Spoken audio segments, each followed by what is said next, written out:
Let's talk about a case that I was following a couple of years ago, and that's missing Orrin and Orson West, birth names Classic and Cincere. And as you guys may remember, Orrin and Orson West, Classic Cincere, they were reported missing by their adoptive parents, Jacqueline and Trezell West. But there's been a lot of twists and turns, and we've not heard a lot about the case.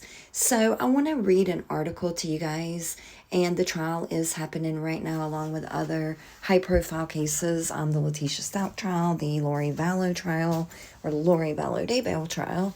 But let me read this article. It's from KGET, and I know they've been around since the beginning reporting on this case, but it's going to kind of get you up to date on where the trial is going and what's been said. So I'm going to read this article. It says, a massive interest, of course, we all know, in the case began building after 3 and 4-year-old Orson 3, Orrin 4, after they were reporting missing from their California City home back in December of 2020.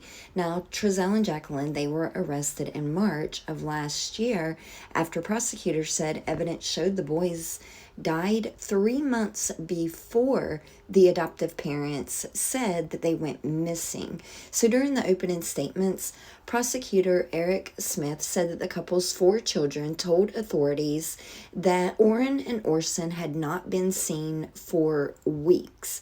One child, 10 years old at the time, said that he witnessed Orrin die. Now, video surveillance footage showed that no one could have snatched the children from the night the couple called police.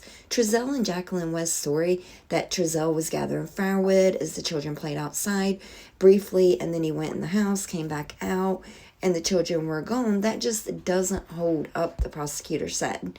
And if you guys remember, Jacqueline was apparently inside wrapping gifts at this time, and somehow that gate in the back was left open, and Orrin and Orson were supposed to be outside drawing with chalk on that back patio.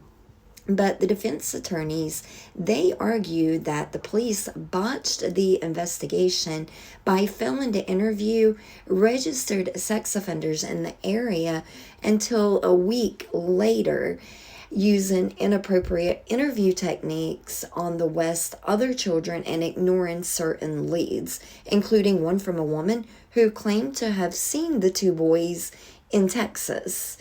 And as I said a minute ago, there is a gag order in the case, and that bars the attorneys, investigators, and anyone else connected to this case from speaking out about it. And it also is applicable to the investigative documents.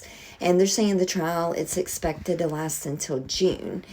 And in the article, it says jurors watched several hours of video footage during the first week, the longest being a 2-hour interview of Trezell West. And in this interview, it took place a day after the boys were reported missing. So on December 21st is when this interview occurred. And it begins smoothly. Trezell West, he's calm and he's even laughing at times as he speaks about his background.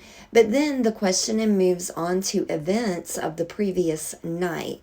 So more than an hour into the interview, the mood, it takes a sharp turn. Police call Trezell a liar.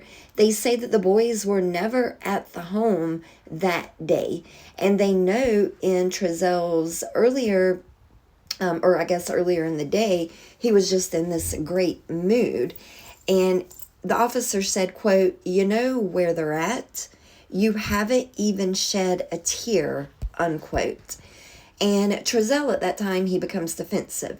He sticks to his story despite the officer repeatedly telling him that it doesn't make sense. When he's told that he's not under arrest, Trezell talks a little longer and then he leaves. And the jurors, they also viewed surveillance of video from multiple homes in the area. Orrin and Orson aren't seen in any of these recordings. Not one of them are these 2 boys seen. And the police body-worn camera footage, it was shown to the jury. Some of the footage captured initial interviews with Jacqueline and Trezell, including the questioning inside their home. in California City. And the California City police officer, Officer Brian Hansen, he spent the longest time on the witness stand. His testimony lasted all day on March 29th and into part of March 30th. And he testified that no children's shoe prints were found in the dirt where Trezell West had said that the boys were playing the evening that they were reported missing. Police dogs found no scent outside of the home. Extensive searches involving multiple agencies and a helicopter turned up absolutely nothing. Even inside the home, there was little evidence of young children living there. The defense counsel, they attempted to rebuff the claims. Stallings, one of the attorneys representing Jacqueline, displayed photos taken inside the home of presents that had been wrapped for the boys, because this was around Christmas time, and stockings that were hung, a bunk bed put together for Orson, a used diaper located in a bathroom, and 8 dining room chairs, meaning one for each family member. And Stallings suggested those items and more indicated that both the boys had recently been there. Under further questioning by Smith, the prosecutor Hansen said he searched the West home on December 22nd of 2020. The photos shown by Stallings weren't taken until a week later after police served a warrant.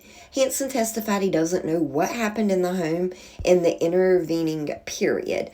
And some neighbors of Trezell and Jacqueline's took the stand. Robert Plants lived on Proctor Boulevard in a home directly behind Trezell and Jacqueline's home. She lived there for 21 years before moving to New Mexico, and she testified that she had a pool in her backyard, and some of you may remember seeing that off of some footage that was released early on in the case. But she said that she cleaned that pool every day. A fence separated her backyard from the West backyard, but there were gaps in the fence, and she said she had a pretty clear view into Trezell and Jacqueline's backyard. She said she saw a man in the West backyard carrying something the night the boys were reported missing, but she did not see or hear any children at all. She said, quote, "There was never in 21 years any children in that backyard," unquote. Jesse Dobbins, who lived across the street from Trezell and Jacqueline, he has since moved to Texas, but testified that he gave police access to his Google Nest camera. Full-length video capability had been disabled because he and his wife were planning to move, but the motion-activated camera took still photos of the West van parked out front and law enforcement arriving the night the boys were reported missing. Later, as the case garnered more attention, Dobbins saw far more people than usual go into the street. He testified he saw someone pull up and throw a brick through a window of their home and then speed off. On multiple occasions, there were people monkeying around in that yard, and he ended up dealing with annoyances too, as a result of the publicity that this case garnered. Dobbins said people went through his trash, tried to get in his house, and got the cell phone number of one of his relatives. Dobbins and Plants were the last witnesses to testify, and again, I think this was back at the end of March, last week, so about a week ago. So if you guys are interested, I can definitely, bring you updates every few days. I'm trying to cover the Letitia Stout case as well, but I'll definitely try to bring you some updates on these missing boys, Orrin and Orson West, also known as their birth names are Classic and Cincere.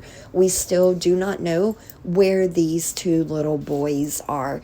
They've been missing from California City, California, since December of 2020.